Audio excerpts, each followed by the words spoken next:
मी शिवसेना पक्षाचं शाखा प्रमुख आहे माझी. 1995 जिल्हा परिषद इलेक्शन केलं, त्यावेळेला माझा पराभव झाला.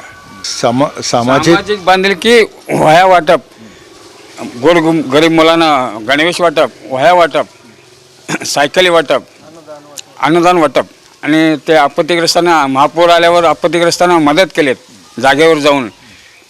अकोट तालुक्यात ते उंबरी गाव आहे, त्या ठिकाणी त्यांनी मदत केलीत. अचानक ॲक्सिडेंट झाल्यावर ते जागेवर ते निधी डॉक्टरना बोलून त्यांची स्वतःची गाडी पाठवतात. आमच्यापेक्षा वयानं ते एकदम लहान आहेत. माझं वय 56 आहे. इथं आमच्या घरासमोर त्यांनी शाळेला जात होते, त्यांच्या इथं नातवंडे आहेत. एकदम सगळे सोयऱ्यासारखं आलं. राजकारणात आल्यावर ते काम त्याच पद्धतीने करू शकतात. त्याच पद्धतीने ते काम करू शकतात. आणि आपण असं साहेब थांबा म्हणलं तर थांबून कुठलाही कार्यक्रम, कुठलाही जन्ममृत्यू असू द्या, अपघातग्रस्तांना तातडीने येऊन मदत करतात.